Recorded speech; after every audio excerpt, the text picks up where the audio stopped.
Would you be shocked if I told you that Marvel isn't paying the creator, or in this case, a co-creator of an upcoming character that's going to be featured in tons of other appearances and has already been featured in one? Nothing. They're not paying him anything because, I don't know, scumbag Marvel Studios is gonna scumbag?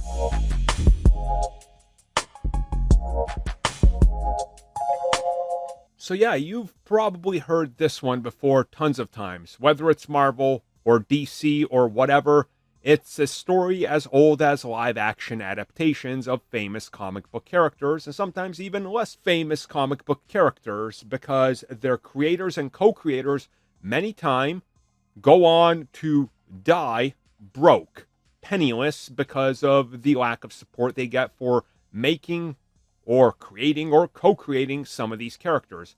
Enter the co-creator of Riri Williams, aka Ironheart. So in case you guys didn't know, it was recently revealed that if you are a creator or co-creator of a character, Marvel, or Marvel Studios in this case, will give you a $5,000 rate.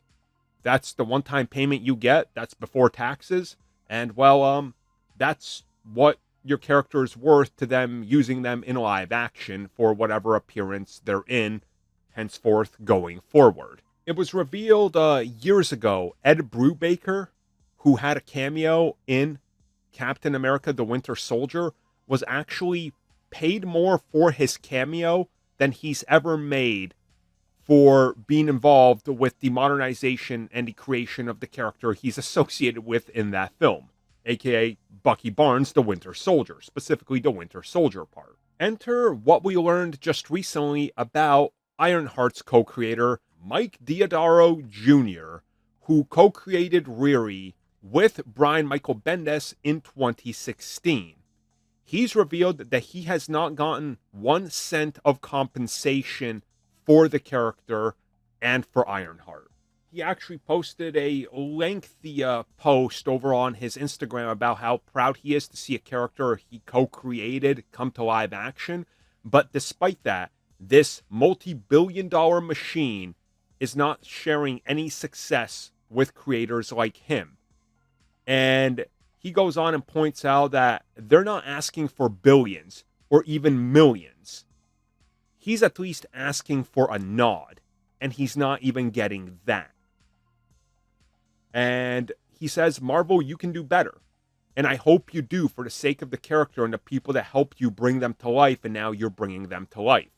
And I know, I've already seen it. I saw in some of his comments, people are being like, you made a terrible character, bro. Just suck it up. You don't deserve any recognition. She's terrible, Riri. Blah. Again, taking your stupidity out of the equation, which undoubtedly is included here. So you're saying that Bob Kane should never be acknowledged for Batman ever again? Same with Bill Finger? Because I thought we were celebrating that Bill Finger finally got credit for Batman. Should they just remove it? Because I know there's people that don't like Batman. You know, like, guys, it's a dumb argument. They should be paid. And as he's saying, they're not asking for millions. How about just a nod to them that they created them as a credit so they can use it on their resume? Nope, you don't even get that because these comic book companies are so terrible. Thank you for checking out that video, and thank you for your continued support. Feel free to like, share, subscribe, do whatever you will, and if you're so inclined and would like some additional content from us, which includes unfiltered content and bonus discussions, we do offer exclusively in our member section. We hope to see you there. So thank you for watching, and have a good one.